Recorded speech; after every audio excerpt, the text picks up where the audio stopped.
بسم الله الرحمن الرحيم ياسين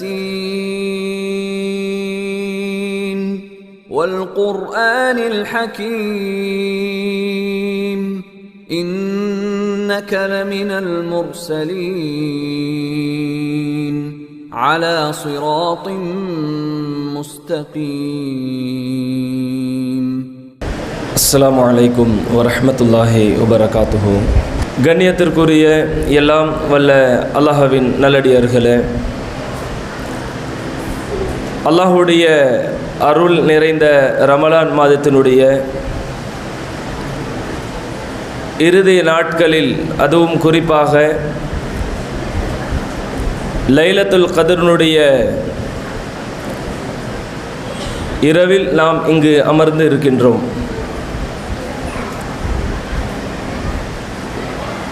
அல்லாஹ்வுடைய மாபெரும் கிருபையினால் அவனுடைய இயற்கை மார்க்கமான இஸ்லாத்தினை நம்மளுடைய வாழ்க்கையில் கடைபிடிக்கக்கூடிய ஒரு பாக்கியத்தை அல்லாஹ் நமக்கு வழங்கி இருக்கின்றான். இந்த நேரத்தில் குர்ஆனும் மனித சமூகமும் என்ற தலைப்பின் கீழ் இன்ஷா அல்லாஹ் சில செய்திகளை இந்த உரையில் நாம் பார்க்க இருக்கின்றோம். ஏனென்றால் இந்த தலைப்பு அல்லாஹ் மனிதர்களுக்கு வழிகாட்டியாகவும், குறிப்பாக அல்லாஹ்வை நம்பிய முஃமின்கள் முஸ்லிம்களுக்கு வாழ்க்கையினுடைய ஒழுக்கங்களையும் இஸ்லாத்தினுடைய சட்டத்திட்டங்களை கடைபிடிப்பதற்காகவும் ஏராளமான அறிவுரைகள் அல்லாஹ் தன் திருமுறையிலையும் நபிகள் பெருமானார் ஸல்லல்லாஹு அலைஹி வஸல்லம் அவர்களுடைய தூதுத்துவ பணியினால் அல்லாஹ் நமக்கு வழங்கியிருக்கின்றான். இந்த குர்ஆன் மனிதர்களுக்கு எது மாதிரியான செய்திகள் சொல்கிறது என்பதையும், அல்லாஹ்வால் அனுப்பப்பட்ட ஒவ்வொரு சமூகத்திற்கும் வந்த இறை தூதர்கள் அந்த சமூகத்திற்கு எந்த செய்தியை போதித்தார்கள் என்றும், இன்றைக்கு இந்த முஸ்லிம் சமூகம் எப்படி இருக்கிறார்கள் இந்த சமூகத்தில், இந்த 3 விஷயங்கள் அடிப்படையாக கொண்டு இன்ஷா அல்லாஹ் இந்த தலைப்பு இருக்கும்.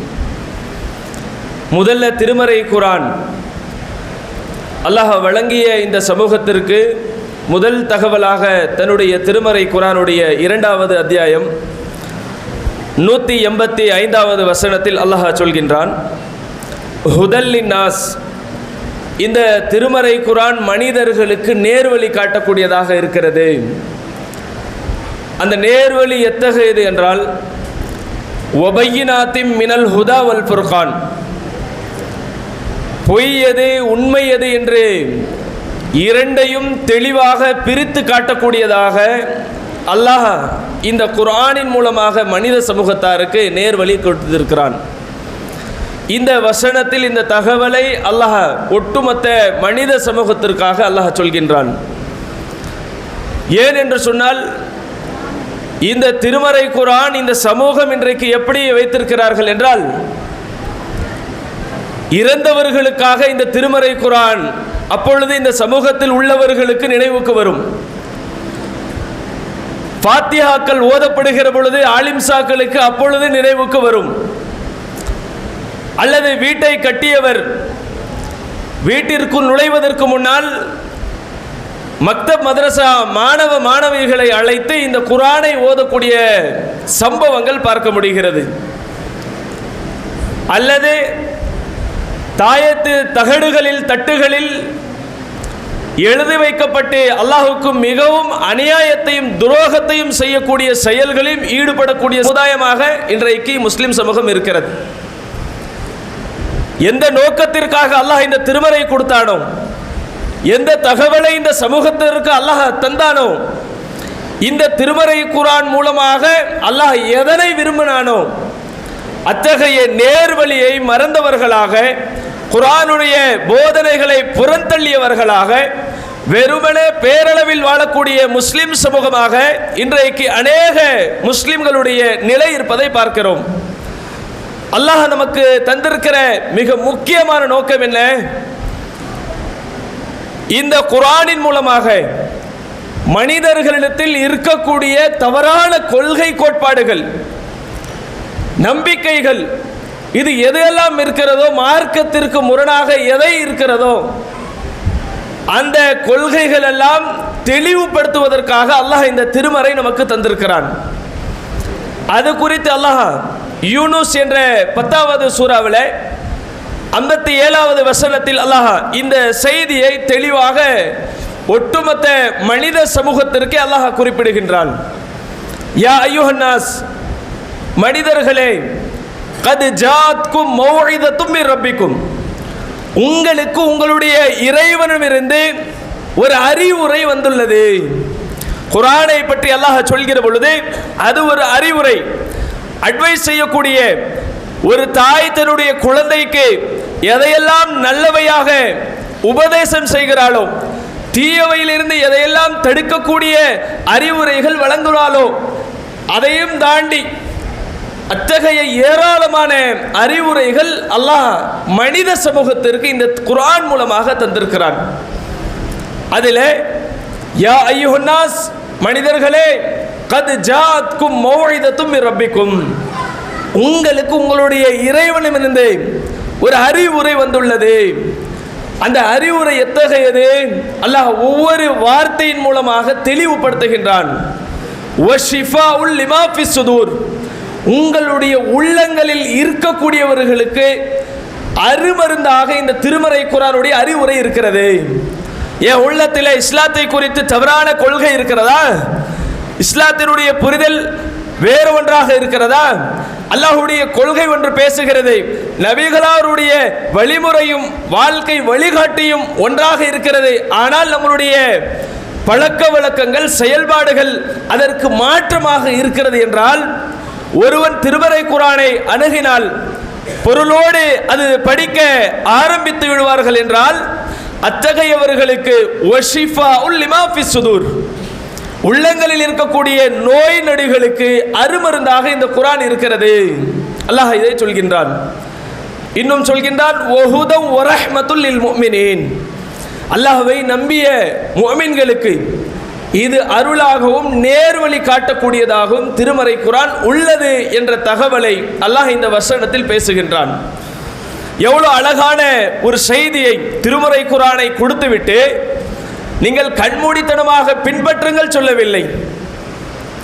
எதை திருமறை குர்ஆனுடைய வசனங்களாக அரபியில் ஓதப்படுகிறதோ அதை அப்படி செவிதாழ்த்தி கட்டுப்பட்டு விடுங்கள் அல்லாஹ் பேசல. இந்த குர்ஆன் உங்களுக்கு ஒரு அறிவுரை, உபதேசமாக வந்திருக்கிறது. இந்த அறிவுரை எத்தகையது என்றால், உங்களுடைய உள்ளங்களில் இருப்பவைக்கு அது மருந்தாக இருக்கிறது என்று அல்லாஹ் பேசுகிறானே.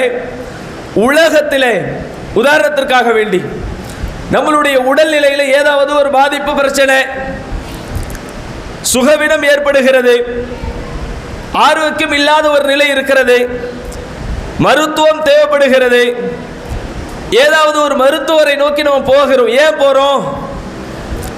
ஏன் மருந்துகளை உள்வாங்கி சாப்பிட்றோம்? மருத்துவர் சொல்லக்கூடிய ஆலோசனை ஏன் கேட்கிறோம்? நம்மளுடைய உடலுக்கு தேவையான ஒன்றை அவர் தருவார். அதை பற்றிய கல்வி அவரிடத்தில் இருக்கிறது. மருத்துவராக இருக்கக்கூடியவருக்கு தெரியும், காய்ச்சல் ஏற்பட்டால் எதை தரணும், உடலில் மற்ற வலிகள் ஏற்பட்டால் அதற்கு என்ன நிவாரணம் தேவை. இதை அறிந்த காரணத்தினால்தான் நாம் நம்மளுடைய உடலில் ஒரு பாதிப்போ ஒரு பிரச்சனையோ, உடல் பலகீனம் வருகிற பொழுது, நோய் நொடி ஏற்படுகிற பொழுது ஒரு மருத்துவரை அணுகி நமக்கு ஏற்பட்ட எல்லா விஷயங்களும் அவரிடத்தில் சொல்லி அதற்கான மருந்துகளை சாப்பிடுறோமையே. உடல் ஆரோக்கியமாக வேணும், நல்லதாக இருக்கணும், நோய் நொடிக்கு அப்பாற்பட்ட ஒரு நல்ல நிலையில் இருக்கணும். இதான எல்லாத்துக்குமான தேவை. இதான நினைத்து நம்ம மருத்துவரை அணுகிறோம். அது மாதிரி இந்த திருமறை குர்ஆன் ஒட்டுமொத்த மனித சமூகத்திற்கு அல்லாஹ் கொடுத்தானே.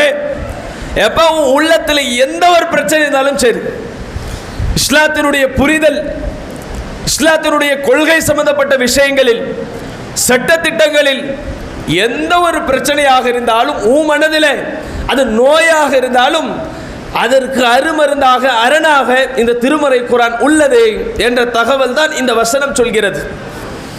அதே போக இந்த திருமறை குர்ஆன் கொடுத்த வல்ல ரஹ்மான் இந்த குர்ஆனை எப்படி அணுக வேண்டும், இஸ்லாத்தினுடைய சட்டத்திட்டங்களை நம்மளுடைய வாழ்க்கையில் எப்படி கடைபிடிக்க வேண்டும்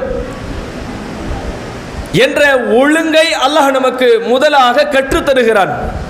வெறுமனே குர்ஆனை கொடுத்துவிட்டு நபிகளாரை அனுப்பி வைத்துவிட்டு இந்த சமூகம் இந்த குர்ஆனை படுத்தி விடுங்கள் என்று சொல்லவில்லை. இதை அப்படியே நீங்கள் ஃபாலோ பண்ணுங்கன்னு சொல்லல. எப்படி அல்லாஹ் அதை நீங்கள் பின்பற்ற வேண்டும் என்றால், சூரத்துல் அஹ்ஸாப் குர்ஆனுடைய 33வது சூரா, அந்த சூராவில் 36வது வசனத்தில் அல்லாஹ் சொல்கின்றான், ஒமா கான லிமுமினின் வலா முஃமினத்தின், எந்த முஃமினான ஆணுக்கும் பெண்ணுக்கும் கூடாது. எது கூடாது? இதா கதல்லாஹு வ ரசூலுஹு அம்ரா, அல்லாஹும் அல்லாஹுடைய தூதர் ஒரு காரியத்தை முடிவு செய்து விட்டார்கள் என்றால் அதிலே எந்த ஒரு முஃமினான ஆணுக்கும் பெண்ணுக்கும் ஐ யகூன லஹுமுல் ஹியரத்து மின் அம்ரிஹிம், அல்லாஹ் எதை கட்டளையிட்டானோ, எதை இஸ்லாம் என்று நமக்கு தந்தானோ, நபிகளாரின் மூலமாக எதை இஸ்லாம் என்று சொல்லிக் கொடுத்தானோ, அந்த சட்ட திட்டங்கள் எதையும் நம்மளுடைய சுய விருப்பங்களுக்கு மாற்றி அமைத்த கூடாது. குர்ஆனை கொடுத்து விட்டு அல்லாஹ் என்ன சொன்னானோ அதான் சமிஅனா கேட்கணும், வாத்தானா கட்டுப்படணும், அவ்வளவுதான். இல்லை கேள்விப்படுறோம், கட்டுப்படுறோம், எதை இஸ்லாம் என்று நமக்கு தெரிகிறதோ அதையும் கேள்விப்படுறோம், அல்லாஹ் குர்ஆன்ல எதை சொல்லி இருக்கிறானோ அதை உள்வாங்குறோம். ஆனால் கட்டுப்படுகின்ற அந்த நேரம், அந்த இடங்கள் வருகிற பொழுது எனக்கு எது சாதகமாக இருக்கோ அதை நான் பின்பற்றுவேன், எது எனக்கு பாதகமாக இருக்கிறதோ அதை நான் பின்பற்ற மாட்டேன், எது எனக்கு சங்கடத்தை ஏற்படுத்துகிறோ அதை நான் ஃபாலோ பண்ண மாட்டேன், எது எனக்கு கஷ்டமாக இருக்கிறதோ அதை நான் நடைமுறைப்படுத்த மாட்டேன், எதை நடைமுறைப்படுத்தினால் சமூகம் என்னை மற்றொரு பார்வையில் பார்ப்பார்களே அந்த பார்வைக்குள்ளாவனாக நான் ஆக மாட்டேன் என்று சொல்லி அல்லாஹ் நமக்கு வழங்கிய இந்த திருமறை குர்ஆனை ஒருபோதும் நம்மளுடைய சுய விருப்பங்களுக்காக வேண்டி மாற்றி அமைக்க கூடாது. எந்த சட்டமாக இருந்தாலும் சரி, திருமணத்தை பற்றி அல்லாஹ் பேசுகிறானா, அந்த திருமணமாக இருந்தாலும் அதையும் நம்ம கடைபிடிக்கணும். தொழுகை பற்றி அல்லாஹ் சொன்னானா, அந்த தொழுகையுடைய சட்டத்தை நாம் ஃபாலோ பண்ணணும். எப்படி நடக்கணும் என்று அல்லாஹ் நம்மை பேசுகிறானா, அந்த ஒழுக்கங்களோடு இந்த உலகத்தில் வாழணும். யாரை பின்பற்ற வேண்டும் என்று சொல்கிறானா, அத்தகைய நபிகள் நாயகம் ஸல்லல்லாஹு அலைஹி வஸல்லம் அவர்களை பின்பற்றணும், வேற எவரையும் பின்பற்ற கூடாது என்று சொல்றானா, அந்த வழிமுறையை நம்மளுடைய வாழ்க்கையில் இறுதி வரைக்கும் இருக்கணும். இப்படி குர்ஆனுடைய சட்டத்திட்டங்களை அல்லாஹ் நமக்கு எதனை அருளினானோ அதிலே நம்மளுடைய சுய விருப்ப வெறுப்பங்களுக்காக வேண்டி ஒருபோதும் அல்லாஹ் போட்ட கட்டளையை மீறிவிடக்கூடாது, மாற்றிவிடக்கூடாது, அதில் சுயமாக எதையும் செய்துவிடக்கூடாது என்ற தகவலை அல்லாஹ் சொல்கின்றான். அப்படி செய்தீர்கள் என்றால் யார் அல்லாஹுக்கும் அல்லாஹுடைய தூதருக்கு மாறு செய்கிறார்களோ, மாறு செய்கிறதுனா அல்லாஹ் எதை பேசுகிறான்? அல்லாஹ் ஒன்று சொல்லி இருக்க, நபிகளார் ஒன்று நமக்கு ஒரு வழிமுறையாக காட்டி தந்திருக்கிற அந்த விஷயங்களில் நாம் மாறு செய்கிற பொழுது, அதற்கு எதிராக நடக்கிற பொழுது அல்லாஹ் நமக்கு சொல்கின்றான், நீங்கள் அல்லாஹுக்கும் அல்லாஹுடைய தூதருக்கு மாறு செய்றீங்க, ஃபகத் வல்ல வலால முபீனா, நீங்கள் தெளிவான வழிகேட்டில் இருக்கிறீர்கள். இன்றைக்கு சமூகத்தினுடைய நிலை என்ன? குர்ஆனை அணுகக்கூடிய முஸ்லிம் சமூகத்தும் எப்படி இருக்கிறாருங்க? அல்லாஹ் சொன்னபடி தன்னுடைய வாழ்க்கையை அமைத்துக் கொள்றாங்களா? நபிகளார் காட்டி தந்த முறைதான் தங்களுடைய வழிமுறையாக ஏற்று பின்பற்றக்கூடியவர்களாக இருக்கிறார்களா? அல்லாஹ்வுடைய சட்டம் திருமறை குர்ஆன் ஒன்று பேசுகிறது, நபிகளாருடைய வாழ்க்கை வழிமுறை அதற்கு ஏற்றாற்போல் நமக்கு செய்திகள் சொல்கிறது.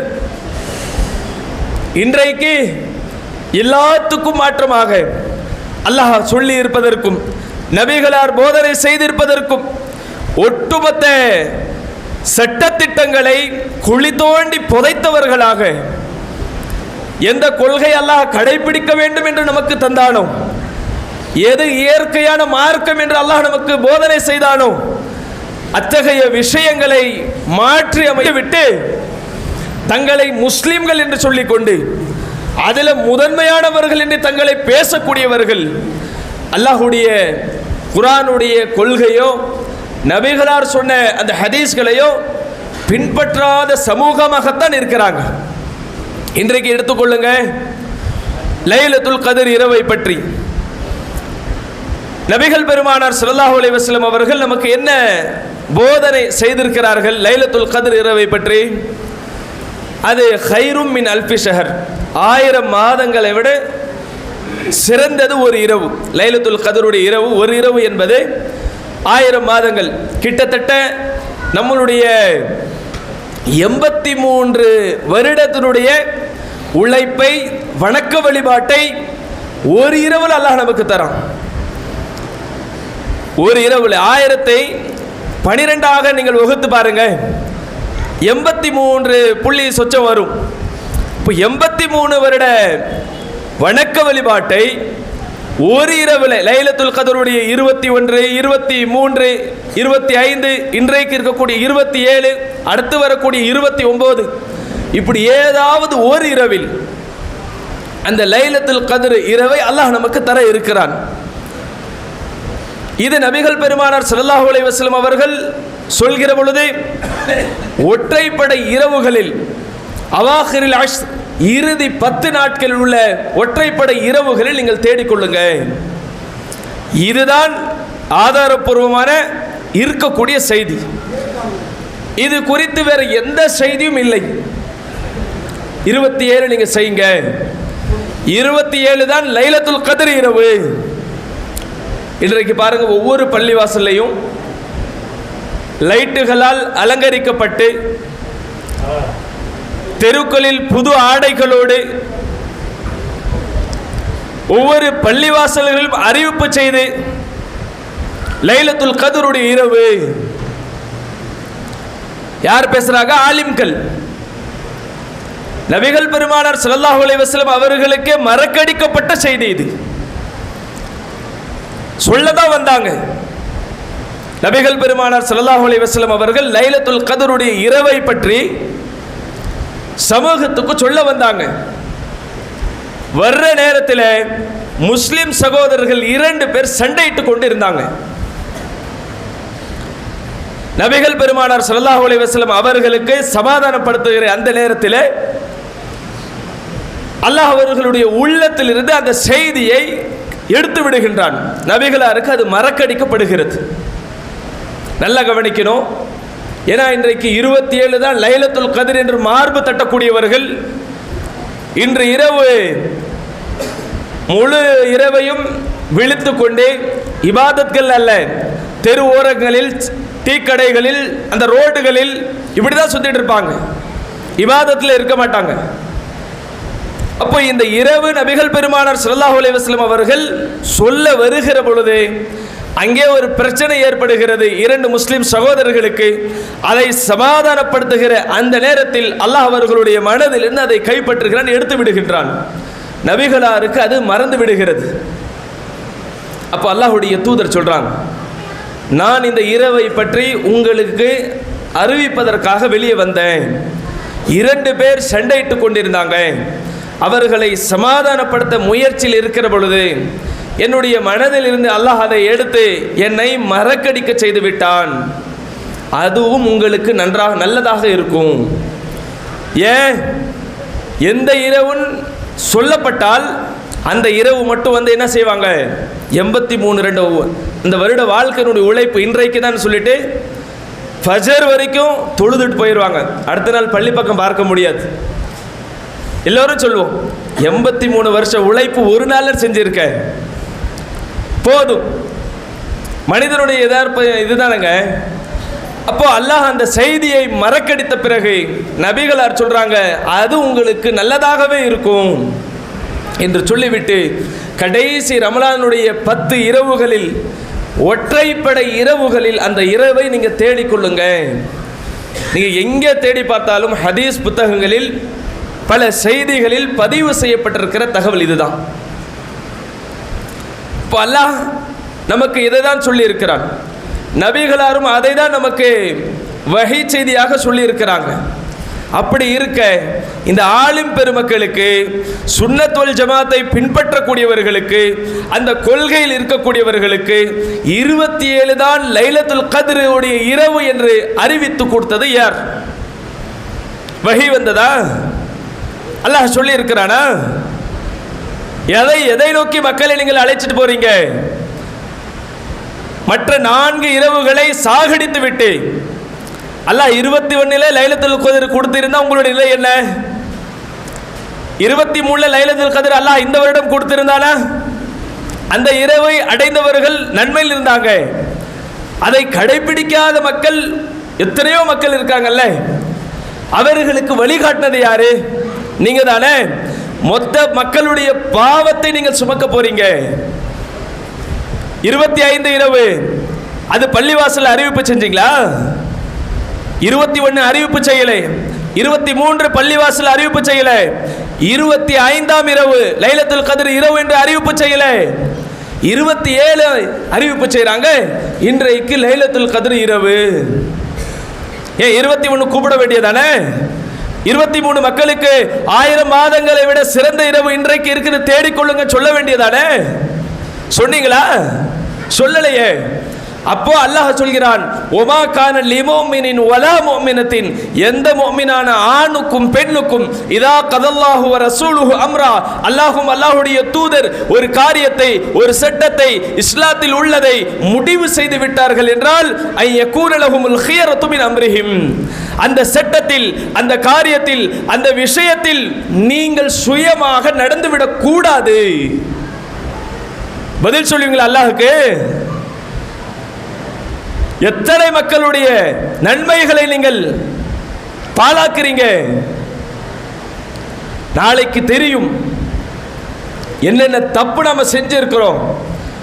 இஸ்லாம் நமக்கு என்ன சொல்லி இருக்கிறது, திருமறை குர்ஆன் எதை நமக்கு போதித்து இருக்கிறது, நபிகளாருடைய வாழ்க்கை வழிமுறை என்ன, அதற்கு மாற்றமாக இன்றைக்கு சமூகத்தில் நம்ம நடந்துட்டு இருக்கிறோம். கொஞ்சம் கூட இறையச்சம் இல்லாம, அதுவும் இந்த ரமலான் மாதத்தில் நோன்பை வைத்து அல்லாஹ் எந்த இறையச்சத்தை உங்களுக்கு தந்தானோ அதே இறையச்சத்தில் இருக்கக்கூடிய மாதத்திலே இத்தகைய ஒரு தவறு.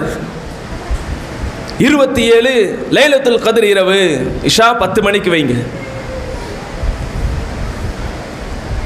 இதுதான் அல்லாஹும் அல்லாஹ்வுடைய தூதர் மார்க்கத்தின் பெயரால் ஒரு சட்டத்தை நமக்கு தந்து விட்டார்கள் என்றால் அதில் சுயமாக யாரும், எந்த முஸ்லிமான ஆணோ பெண்ணோ, அவர்களுக்கு இது கூடாது. அப்படி செய்தார்கள் என்றால் தெளிவான பகிரங்க வெளிகேட்டில் இருக்கிறார்கள் என்ற தகவலை அல்லாஹ் இந்த வசனத்தில் குறிப்பிடுகின்றான். ஏன் இது அல்லாஹ் சொல்றான்? அல்லாஹ்வை நாம நம்பியதனால தான் சொல்றான். அல்லாஹ்வை ஈமான் கொண்டதனால, வணக்கத்திற்கு தகுதியானவன் அல்லாஹ் ஒருவன் தான் என்ற கொள்கையில் இருக்கிறோம். நபிகளார் அல்லாஹ்வுடைய இறை தூதர் என்று சொல்லி தங்களை முஸ்லிம்கள் என்று, முஃமின்கள் என்று வாழ்ந்து கொண்டிருக்கிறோம்.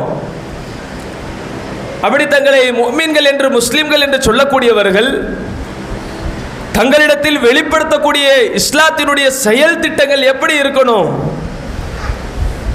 மார்க்கம் நமக்கு எதை சொன்னதோ, குர்ஆனையும் ஹதீஸையும் எதை நமக்கு ஆதாரமாக வெளிப்புறத்தில் நமக்கு பேசப்படுகிறதோ அதை பின்பற்றக்கூடியவர்களுக்கு தான் இஸ்லாம் முஃமின் என்று சொல்கிறது. இன்றைக்கு அதையெல்லாம் தாண்டி பேரில் முஸ்லிமா இருக்கேனா, வெளிப்புற தோற்றங்களில் தாடியோடு தொப்பியோடு இருக்கிறேனா, அது போதும். ஊரு காட்டுறதுக்கா? தங்களுடைய பகுதியில் நான் முஸ்லிம் என்று மற்றவர்களுக்கு சொல்வதற்கா? அல்லது நானும் ஒரு முஸ்லிமாக மற்றவர்கள் போல் இருக்கிறேன் என்று பிற மத சகோதரர்களுக்கு சொல்வதற்கா? பேருக்கா? எதுக்கு? அல்லாஹ் சொன்னதற்காக வேண்டி நான் முஸ்லிமாக இருக்கணும். அல்லாஹ்வை நம்பியதனால் நான் ஒரு முஃமினாக இருக்கணும். நபிகளாரை பின்பற்றுவதனால் நான் ஒரு முஃமினாக இருக்க முடியும். அல்லாஹ் எந்த கொள்கையை பின்பற்ற சொன்னானோ அந்த கொள்கையில் இருந்தால் தான் ஒரு முஸ்லிமாக இருக்க முடியும். அப்படி இல்லை என்றால் அது ஈமானோடு மற்ற சில விஷயங்கள் கலக்கப்பட்ட ஒரு முஃமினாக முஸ்லிமாகத்தான் இருக்க முடியும். அல்லாஹ் தன்னுடைய திருமறை குர்ஆன்ல சொல்கிறார். 6வது சூரா அன்ஆம் 82வது வசனம் ஆயத். அதில் அல்லாஹ் சொல்றான், அல்லதீன ஆமனு வலம் யல்பிசு ஈமானஹும் பிதுல்மின். இறை நம்பிக்கை கொண்ட முஃமின்களை வலம் யல்பிசு ஈமானஹும் பிதுல்மின், உங்களுடைய இறை நம்பிக்கையில் ஈமானில் அநியாயத்தை நீங்கள் கலந்து விடாதீர்கள். அநியாயத்தை நீங்கள் கலந்து கொள்ள விடாமல் உங்களுடைய ஈமானை நீங்கள் பாதுகாத்துக் கொள்ளுங்க என்று அல்லாஹ் ஈமான் கொண்ட இறை நம்பிக்கையாளர்களுக்கு இந்த வசனத்தை எடுத்து சொல்கிறான். இந்த வசனம் நபிகள் பெருமானார் ஸல்லல்லாஹு அலைஹி வஸல்லம் அவர்கள் நபித்தோழர்களுக்கு மத்தியிலே அல்லாஹ் அருளிய இந்த வசனத்தை ஓதி காட்டுகிறார்கள். அப்பொழுது நபித்தோழர்கள் அல்லாஹ்வுடைய தூதர்கிட்ட கேட்கிறாங்க, எங்களில் யார்தான் அநியாயம் செய்யாமல் இந்த உலகத்தில் வாழ்ந்து கொண்டிருக்கிறோம்? அல்லாஹ்வுடைய தூதர் இந்த வசனத்தை சொல்லும் பொழுது, ஈமான்ல அநியாயம் கலக்காம உங்களுடைய ஈமான் இருக்கணும். அவர்களுக்கு தான் உலாயிக்க லஹுமுல் அம்னு, அல்லாஹ்வுடைய பாதுகாப்பும், வஹும் முஹ்ததுன், அவர்கள் தான் நேர்வழி பெற்றவர்கள். ஈமான்ல எந்த விதமான அநியாயத்தையும் அக்கிரமத்தையும் கலந்து விடாம இருக்கக்கூடியவர்களுக்கு தான் அல்லாஹ்விடமிருந்து கிடைக்கக்கூடிய அந்த அமைதியும் பாதுகாப்பும் நேர்வழியும் இருக்கும் என்று அல்லாஹ் இந்த வசனத்தில் பேசுகிறான். இப்போ நபித்தோழர்கள் கேட்கிறாங்க, எங்கள்ல யார் தான் பிறருக்கு அநியாயம் செய்யாமல் வாழ்ந்து கொண்டிருக்கிறோம்? யாரும் இல்லையே. ஏதாவது ஒரு வகையில் இங்க இருக்கக்கூடிய ஒருவருக்கு நம்மளுடைய பேச்சுகளில், நம்மளுடைய குடுக்கல் வாங்கல் வியாபாரத்தில், நடந்து கொள்கின்ற முறைகளில் ஏதாச்சும் ஒரு அடிப்படையில் ஒரு சின்னஞ்சிறிய அநியாயம் இல்லாமல் ஒருத்தருடைய வாழ்க்கையும் இல்லைங்க. ஏதாச்சும் ஒரு வகையில் இருக்கும். அப்போ இதை வைத்து நபித்தோழர்கள் கேட்கிற பொழுது அல்லாஹ்வுடைய தூதர் அந்த நபித்தோழர்களுக்கு இன்னொரு வசனத்தை ஓதி காட்டி, அநியாயம்னா என்ன, அநியாயம்னா மற்றவர்களுக்கு நாம் செய்யக்கூடிய பேச்சுகளில், செயல்பாடுகளில், நடந்து கொள்கின்ற விதங்களில் அவர்களுக்கு இழைக்கப்படுகின்ற அநீதிகளை வைத்து அநியாயம் என்று பேசுவோம். இது மற்ற நம்மளுடைய செயல்பாடுகளை வைத்து. ஈமான்ல அநியாயம்னா என்ன, ஈமான்ல அநியாயம் கலந்து கொள்ளக்கூடாதுன்னு அது என்ன?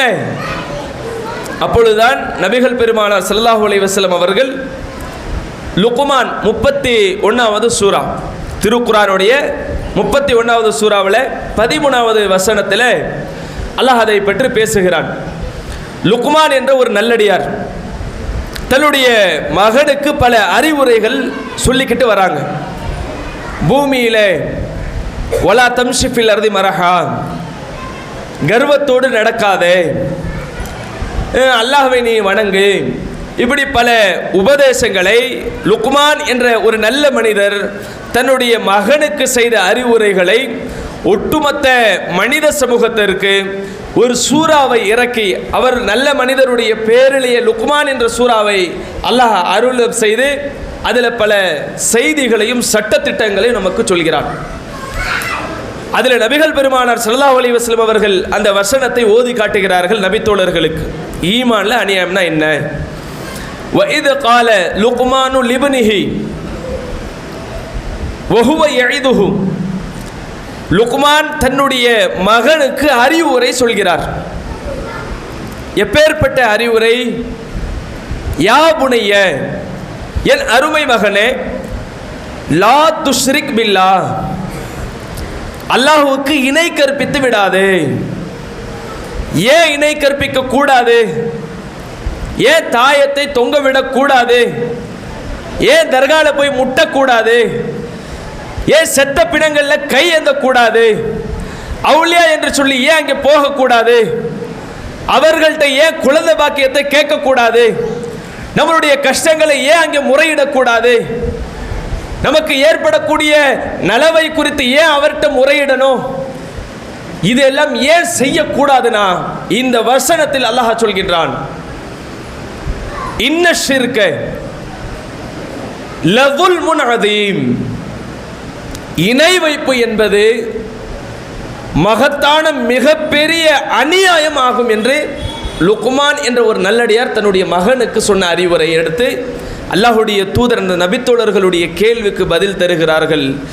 ஈமான்ல அநியாயம் செய்வது என்றால் ஈமானோடு ஷிர்க் கலந்து விட்டால், நாம் முஃமின்களாக இருக்கிறோம், அது பரிசுத்தமான ஒரு ஈமான், ஒரு கொள்கை. அது இந்த ஈமானோடு ஷிர்க் கலந்து விட்டது என்றால் கண்டிப்பாக அந்த ஈமானில் அநியாயம் கலந்து விட்டது என்று பொருள். இதைத்தான் நபிகள் பெருமானார் ஸல்லல்லாஹு அலைஹி வஸல்லம் அவர்கள் இந்த நபித்தோழர்களுக்கு இந்த வசனத்தை ஓதி காட்டுறாங்க. அல்லதீன ஆமனு வலம் யல்பிசு ஈமானஹும் பிதுல்மின். ஈமான் கொண்டவர்களே, இறை நம்பிக்கையாளர்களே, உங்களுடைய இறை நம்பிக்கையில் அநியாயத்தை கலந்து விடாதீர்கள். 6:82. இன்றைக்கு முஸ்லிம்கள் தங்களை ஈமான்தாரி என்று சொல்கிறார்கள், காட்டிக்கொள்கிறார்கள். நான் அல்லாஹ்வை நம்புகிறேன் என்று பேசுகிறார்கள். மறுமையை நம்பி இருக்கிறோம் என்று சொல்கிறார்கள். அல்லாஹ் இறக்கிய அந்த வேதங்களை நம்புகிறோம்ங்கிறார்கள். குர்ஆன் அல்லாஹ் இறக்கிய இறை வேதம்தான் என்றும் சொல்கிறார்கள். இப்பேற்பட்டவர்கள் பல பேருடைய நிலை ஈமான் இன்றைக்கு எப்படி இருக்குதுன்னா, அநியாயங்கள் கலந்த ஈமானாகத்தான் இருக்கிறது. நம்மளுடைய குடும்பத்தாரில், நமக்கு தெரிந்தவர்கள், நம்மளுடைய பகுதிகளில், மொஹல்லாக்களில், ஊர்களில் பல முஸ்லிம்களுடைய, பல முஃமின்களுடைய ஈமான் இன்றைக்கு அநியாயத்தோடு தான் கலந்து கொண்ட ஒரு வாழ்க்கை வாழ்கிறார்கள்.